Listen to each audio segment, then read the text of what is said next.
todos nós aqui já vimos, essas são as indicações da Sociedade Brasileira de Diabetes, e todos nós aqui já discordamos dessas indicações, óbvio. Eu acredito que nem todas realmente sejam indicações adequadas de bomba de insulina, mas eu não tenho dúvida que presença de fenômeno do amanhecer, de difícil controle, é uma situação bastante clara de indicação de bomba, porque esses pacientes, eles mudam muito a sensibilidade na ação da insulina no período da noite que ninguém está acordado, furando o dedo ou aplicando insulina.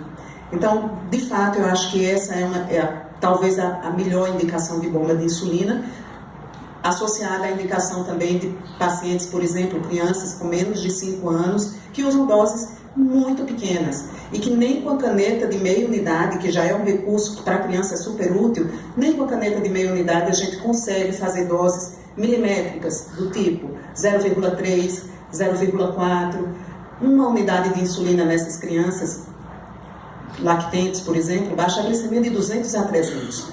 Como é que a gente vai fazer um bolus para corrigir a glicemia dessas crianças se não for usando um método como uma bomba de insulina?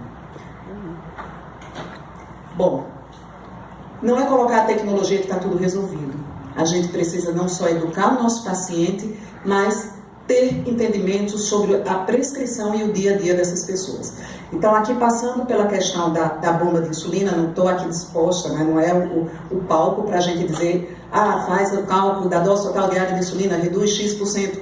Mas, sim, isso ainda é necessário ser dito, em linhas gerais, que a gente precisa usar. Por exemplo, na bomba de insulina, que é um excelente recurso, se nós usarmos uma dose total diária de infusão basal muito alta, esse paciente vai ter hipo, né?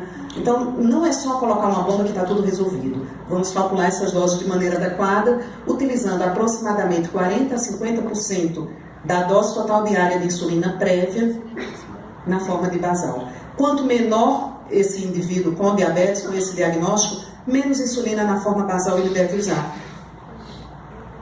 Vai iniciar a bomba, essa é uma sugestão de doses, né? Eu gosto muito, viu, Márcia, dos endopediatras, porque todos os cálculos são por quilo de peso, que é assim que a gente deve lidar com insulina, calcular por quilo de peso essas doses.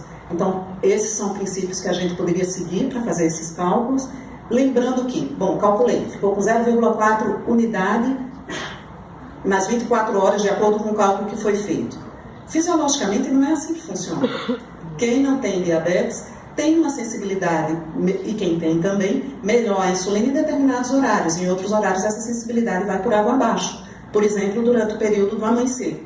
Então, a gente tem que ter isso em mente na hora de ter uma dose 0,4 para as 24 horas, saber que, ok, 0,4 é a dose calculada de acordo com o tratamento prévio, mas nas primeiras horas da madrugada, entre 0 e 4 horas da manhã, quando a ação da insulina é muito boa, eu posso usar uma dose de 0,3, embora calculada foi de 0,4. E no período do amanhecer, calculado foi 0,4, mas eu uso 0,5. No restante do dia, aí sim, enquanto meu paciente está vigil, acordado, enfim, comendo, fazendo atividade física, a gente usa a dose calculada de 0,4. São necessários ajustes? São. Ninguém adivinha a dose necessária para cada paciente, né?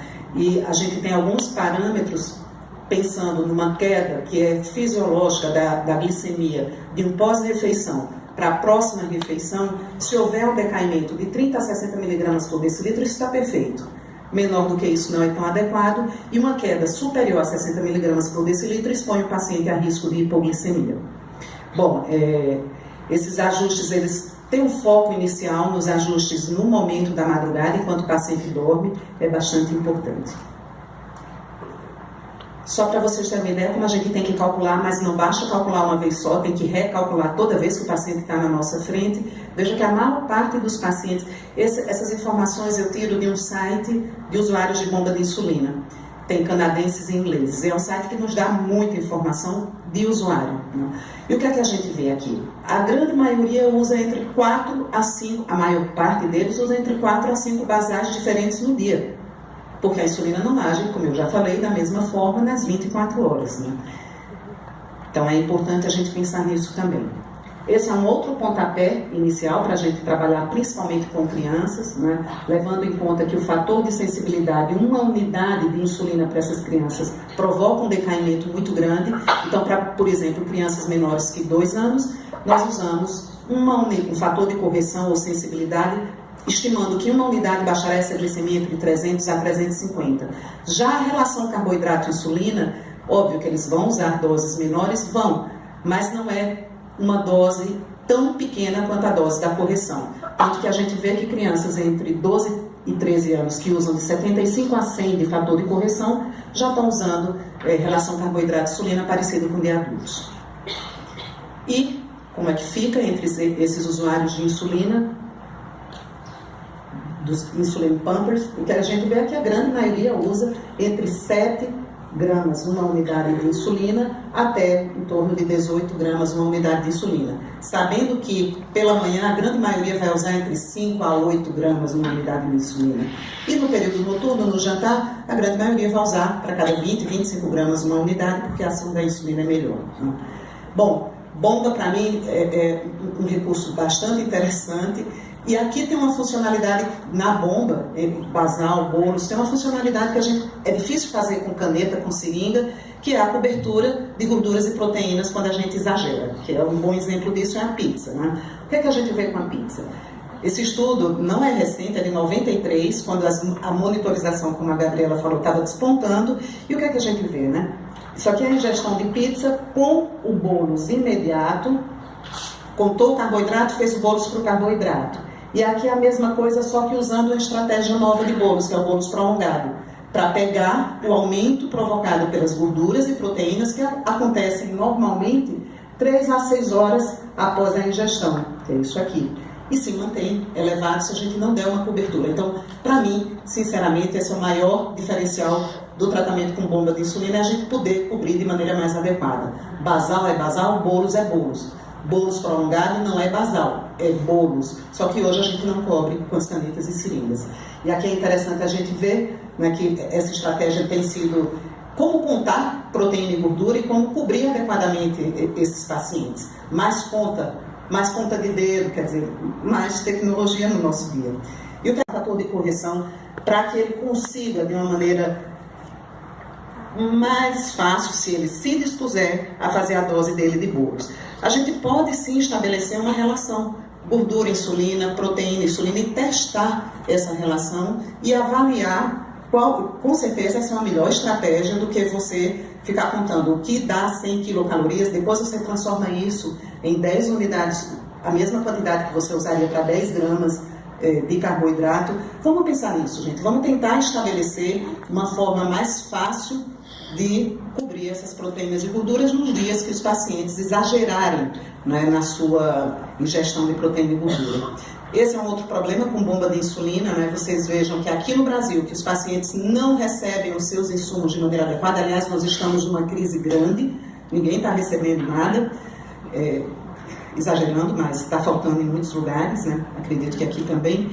Vejam que o normal é que o paciente troque o seu sistema de infusão da bomba a cada 3 dias. Essa é a recomendação. O que é que acontece no Brasil? Os pacientes estão esticando a vida útil dos catéteres, dos tubos, porque não têm recebido. Os que têm mandato judicial ou administrativo. E isso dá um dos problemas maiores na terapia com bomba de insulina, que é o risco de ter cetoacidose diabética por obstrução de catéter. São tubos plásticos, né?